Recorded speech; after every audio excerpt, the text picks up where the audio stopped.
Good evening and welcome back to Barchester. This is in fact a first. I'm reading 2 episodes in one evening.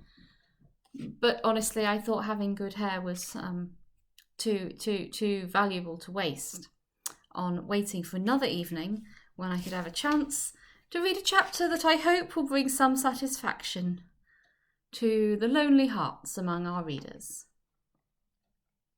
Chapter 48. Miss Thorne shows her talent at matchmaking.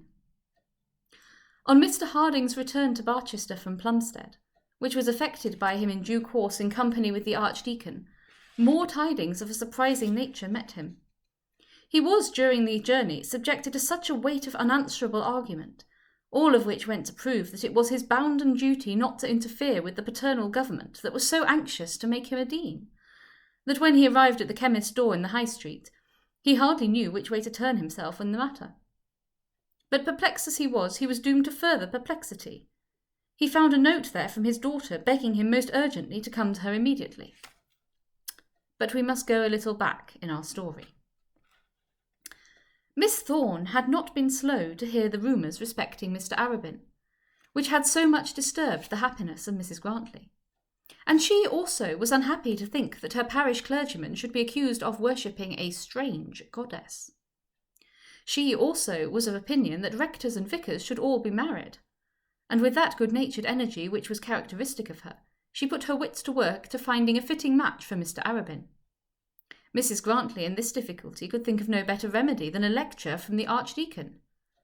Miss Thorne thought that a young lady, marriageable and with a dowry, might be of more efficacy. In looking through the catalogue of her unmarried friends, who might possibly be in want of a husband, and might also be fit for such promotion as a country parsonage affords, she could think of no one more eligible than Mrs. Bold.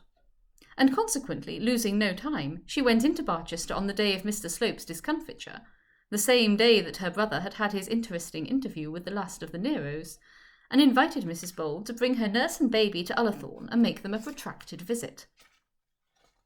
Miss Thorne suggested a month or 2, intending to use her influence afterwards in prolonging it so as to last out the winter, in order that Mr. Arabin might have an opportunity of becoming fairly intimate with his intended bride. "We'll have Mr. Arabin too," said Miss Thorne to herself, "and before the spring they'll know each other, and in 12 or 18 months' time, if all goes well, Mrs. Bold will be domiciled at St. Ewolds." And then the kind-hearted lady gave herself some not undeserved praise for her matchmaking genius. Eleanor was taken a little by surprise, but the matter ended in her promising to go to Ullathorne for any rate a week or 2. And on the day previous to that on which her father drove out to Plumstead, she had had herself driven out to Ullathorne. Miss Thorne would not perplex her with her embryo lord on that same evening, thinking that she would allow her a few hours to make herself at home. But on the following morning Mr. Arabin arrived. "And now," said Miss Thorne to herself, "I must contrive to throw them in each other's way." That same day, after dinner, Eleanor, with an assumed air of dignity which she could not maintain, with tears that she could not suppress, with a flutter which she could not conquer, and a joy which she could not hide, told Miss Thorne that she was engaged to marry Mr. Arabin, and that it behoved her to get back home to Barchester as quick as she could. To say simply that Miss Thorne was rejoiced at the success of her scheme would give a very faint idea of her feelings on the occasion. My readers may probably have dreamt before now that they have had before them some terribly long walk to accomplish, some journey of 20 or 30 miles, an amount of labour frightful to anticipate, and that immediately on starting they have ingeniously found some accommodating short cut, which has brought them without fatigue to their work's end in 5 minutes. Miss Thorne's waking feelings were somewhat of the same nature. My readers may perhaps have had to do with children, and may on some occasion have promised to their young charges some great gratification intended to come off, perhaps at the end of the winter, or at the beginning of summer. The impatient juveniles, however, will not wait, and clamorously demand their treat before they go to bed. Miss Thorne had a sort of feeling that her children were equally unreasonable. She was like an inexperienced gunner who has ill-calculated the length of the train that he has laid. The gunpowder exploded much too soon, and poor Miss Thorne felt that she was blown up by the strength of her own petard. Miss Thorne had had lovers of her own, but they had been gentlemen of old-fashioned and deliberate habits. Miss Thorne's heart also had not always been hard, though she was still a virgin spinster. But it had never yielded in this way at the first assault. She had intended to bring together a middle-aged studious clergyman and a discreet matron who might possibly be induced to marry again, and in doing so she had thrown fire among tinder. Well, it was all as it should be, but she did feel perhaps a little put out by the precipitancy of her own success, perhaps a little vexed at the readiness of Mrs. Bold to be wooed. She said, however, nothing about it to anyone, and ascribed it all to the altered manners of the new age. Their mothers and grandmothers were perhaps a little more deliberate, but it was admitted on all sides that things were conducted very differently now than in former times. For aught Miss Thorne knew of the matter, a couple of hours might be quite sufficient under the new regime to complete that for which she in her ignorance had allotted 12 months. But we must not pass over the wooing so cavalierly. It has been told, with perhaps tedious accuracy, how Eleanor disposed of 2 of her lovers at Ullathorne, and it must also be told with equal accuracy, and if possible less tedium, how she encountered Mr. Arabin. It cannot be denied that when Eleanor accepted Miss Thorne's invitation, she remembered that Ullathorne was in the parish of St. Ewolds. Since her interview with the Signora, she had done little else than think about Mr. Arabin, and the appeal that had been made to her. She could not bring herself to believe, or try to bring herself to believe, that what she had been told was untrue. Think of it how she would, she could not but accept it as a fact that Mr. Arabin was fond of her. And then when she went further, and asked herself the question, she could not but accept it as a fact also that she was fond of him. If it were destined for her to be the partner of his life, of his hopes and sorrows, to whom could she look for friendship so properly as to Miss Thorne? This invitation was like an ordained step towards the fulfilment of her destiny, and when she also heard that Mr. Arabin was expected at Ullathorne on the following day, it seemed as though all the world were conspiring in her favour. Well, did she not deserve it? In that affair of Mr. Slope had not all the world conspired against her? She could not, however, make herself easy and at home. When in the evening after dinner Miss Thorne expatiated on the excellence of Mr. Arabin's qualities, and hinted that any little rumour which might be ill-naturedly spread abroad concerning him really meant nothing, Mrs. Bold found herself unable to answer. When Miss Thorne went a little further and declared that she did not know a prettier vicarage house in the county than St. Ewolds, Mrs. Bold, remembering the projected bow window and the projected priestess, still held her tongue, though her ears tingled with the conviction that all the world knew that she was in love with Mr. Arabin. Well, what would that matter if they could only meet and tell each other what they each now longed to tell? And they did meet. Mr. Arabin came early in the day and found the 2 ladies together at work in the drawing-room. Miss Thorne, who, had she known all the truth, would have vanished into air at once, had no conception that her immediate absence would be a blessing, and remained chatting with them till luncheon time. Mr. Arabin could talk about nothing but the Signora Neroni's beauty, would discuss no people but the Stanhopes. This was very distressing to Eleanor, and not very satisfactory to Miss Thorne, but yet there was evidence of innocence in his open avowal of admiration. And then they had lunch, and then Mr. Arabin went out on parish duty, and Eleanor and Miss Thorne were left to take a walk together. "Do you think the Signora Neroni is so lovely as people say?" Eleanor asked as they were coming home. "She is very beautiful, certainly, very beautiful," Miss Thorne answered. "But I do not know that anyone considers her lovely. She is a woman all men would like to look at, but few, I imagine, would be glad to take her to their hearths, even were she unmarried and not afflicted as she is." There was some little comfort in this. Eleanor made the most of it till she got back to the house. She was then left alone in the drawing-room, and just as it was getting dark, Mr. Arabin came in. It was a beautiful afternoon in the beginning of October, and Eleanor was sitting in the window to get the advantage of the last daylight for her novel. There was a fire in the comfortable room, but the weather was not cold enough to make it attractive. And as she... Hello. And as she could see the sun set from where she sat, she was not very attentive to her book. Mr. Arabin, when he entered, stood a while with his back to the fire in his usual way, merely uttering a few commonplace remarks about the beauty of the weather, while he plucked up courage for more interesting converse. It cannot probably be said that he had resolved then and there to make an offer to Eleanor, Men, we believe, seldom make such resolves. Mr. Slope and Mr. Stanhope had done so, it is true, but gentlemen generally propose without any absolutely defined determination as to their doing so. Such was now the case with Mr. Arabin. "It is a lovely sunset," said Eleanor, answering him on the dreadfully trite subject which he had chosen. Mr. Arabin could not see the sunset from the hearthrug, so he had to go close to her. "Very lovely," said he, standing modestly so far away from her as to avoid touching the flounces of her dress. Then it appeared that he had nothing further to say, so after gazing for a moment in silence at the brightness of the setting sun, he returned to the fire. Eleanor found that it was quite impossible for herself to commence a conversation. In the first place, she could find nothing to say.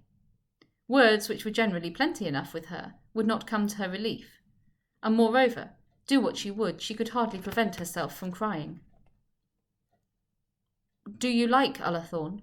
said Mr. Arabin, speaking from the safely distant position which he had assumed on the hearthrug. "Yes, indeed, very much." "I don't mean Mr. and Miss Thorne. I know you like them, but the style of the house.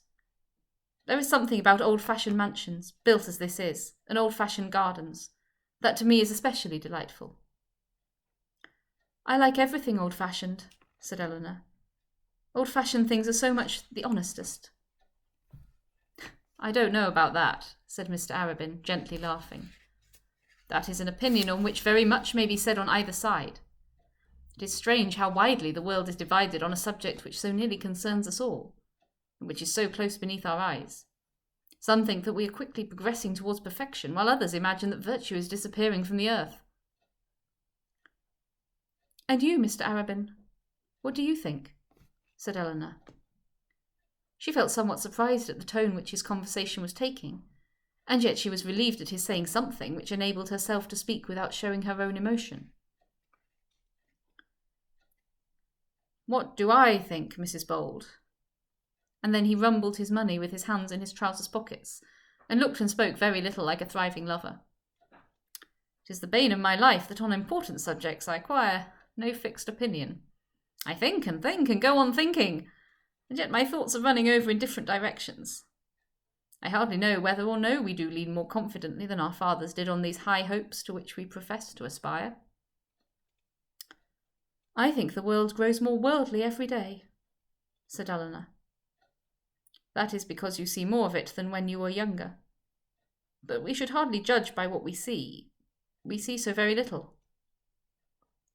There was then a pause for a while, during which Mr. Arabin continued to turn over his shillings and half-crowns.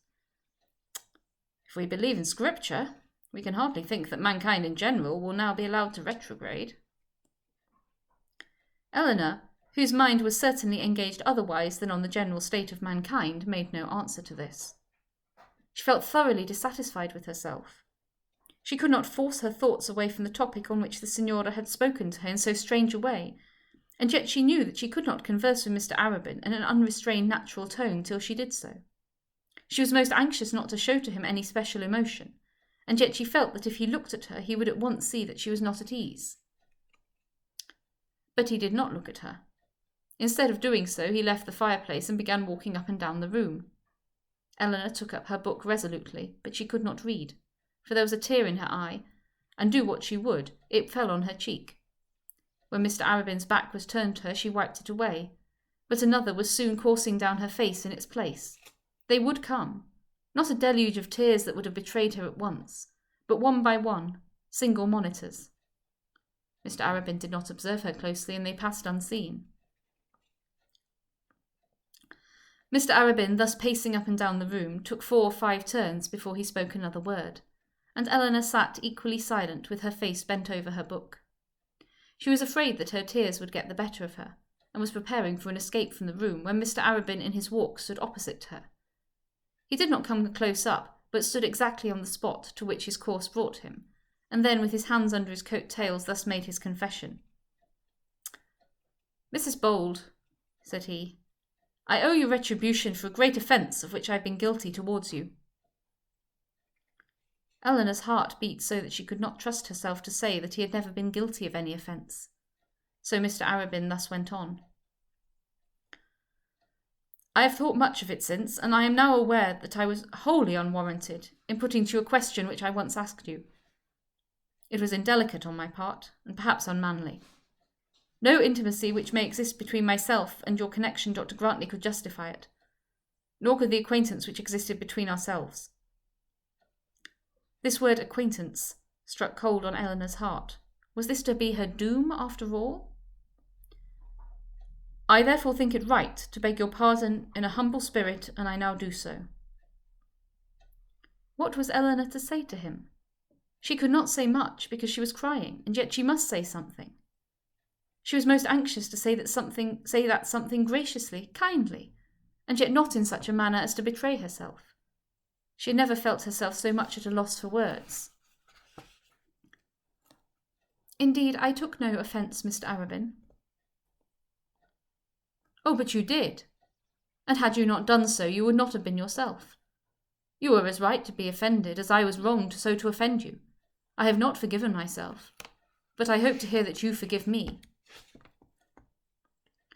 She was now past speaking calmly, though she still continued to hide her tears. And Mr. Arabin, after pausing a moment in vain for her reply, was walking off towards the door. She felt that she could not allow him to go unanswered without grievously sinning against all charity. So rising from her seat, she gently touched his arm and said, "Oh, Mr. Arabin, do not go till I speak to you. I do forgive you. You know that I forgive you." He took the hand that had so gently touched his arm and then gazed into her face, as if he would peruse there, as though written in a book, the whole future destiny of his life. And as he did so, there was a sober, sad seriousness in his own countenance, which Eleanor found herself unable to sustain. She could only look down upon the carpet, let her tears trickle as they would, and leave her hand within his. It was but for a minute that they stood so, but the duration of that minute was sufficient to make it ever memorable to them both. Eleanor was sure now that she was loved. No words, be their eloquence what it might, could be more impressive than that eager, melancholy gaze.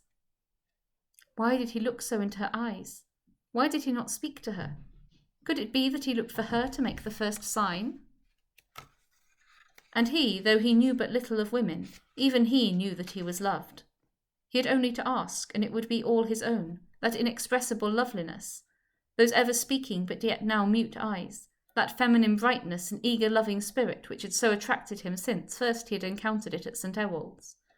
It must all now be his own. On no other supposition was it possible that she should allow her hand to remain thus clasped within his own.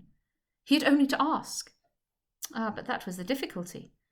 Did a minute suffice for all this? Nay, perhaps it might be more than a minute. "Mrs. Bold," at last he said, and then stopped himself. If he could not speak, how was she to do so? He had called her by her name, the same name that any merest stranger would have used. She withdrew her hand from his, and moved as though to return to her seat. "Eleanor," he then said, in his softest tone, as though the courage of a lover was yet but half assumed, as though he was still afraid of giving offence by the freedom which he took. She looked slowly, gently, almost piteously up into his face. There was at any rate no anger there to deter him. "Eleanor!" he again exclaimed, and in a moment he had her clasped to his bosom. How this was done, whether the doing was with him or her, whether she had flown thither conquered by the tenderness of his voice, or he with a violence not likely to give offence had drawn her to his breast, neither of them knew, nor can I declare. There was now that sympathy between them which hardly admitted of individual motion. They were one and the same, one flesh, one spirit, one life. "Eleanor, my own Eleanor, my own, my wife!" She ventured to look up at him through her tears, and he, bowing his face down over hers, pressed his lips upon her brow, his virgin lips, which, since a beard first grew upon his cheek, had never yet tasted the luxury of a woman's cheek. She had been told that her yea must be yea, or her nay, nay, but she was called on for neither the one nor the other. She told Miss Thorne that she was engaged to Mr. Arabin, but no such words had passed between them, no promises had been asked or given. "Oh, let me go," said she. "Let me go now. I am too happy to remain. Let me go, that I may be alone." He did not try to hinder her. He did not repeat the kiss. He did not press another on her lips. He might have done so had he been so minded. She was now all his own. He took his arm from round her waist, his arm that was trembling with a new delight, and let her go. She fled like a roe to her own chamber, and then, having turned the bolt, she enjoyed the full luxury of her love. She idolized, almost worshipped this man who had so meekly begged her pardon, and he was now her own. Oh, how she wept and cried and laughed as the hopes and fears and miseries of the last few weeks passed in remembrance through her mind. Mr. Slope! That anyone should have dared to think that she who had been chosen by him could possibly have mated herself with Mr. Slope! That they should have dared to tell him also, and subject her bright happiness to such needless risk. And then she smiled with joy as she thought of all the comforts that she could give him.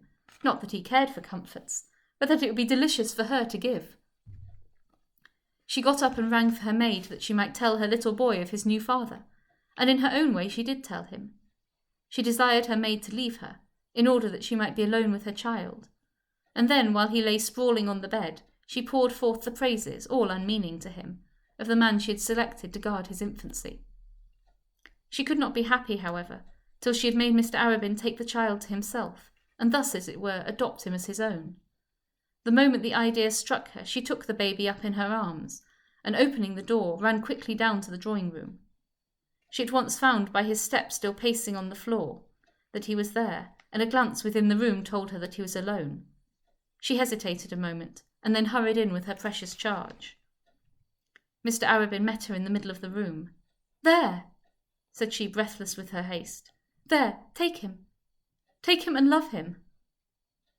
Mr. Arabin took the little fellow from her, and kissing him again and again, prayed God to bless him.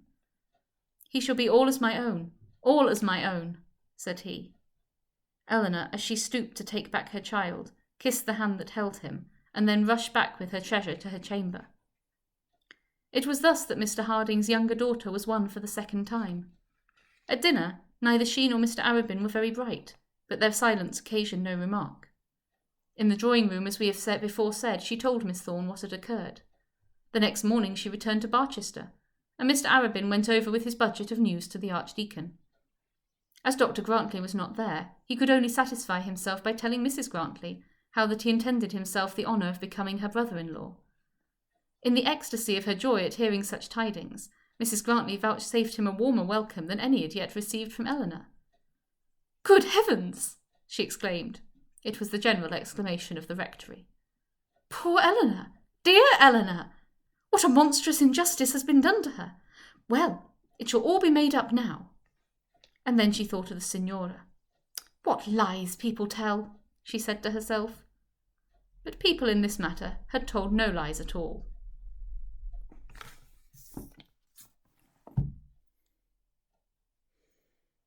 May we all have a Miss Thorne in our lives. Have a good evening.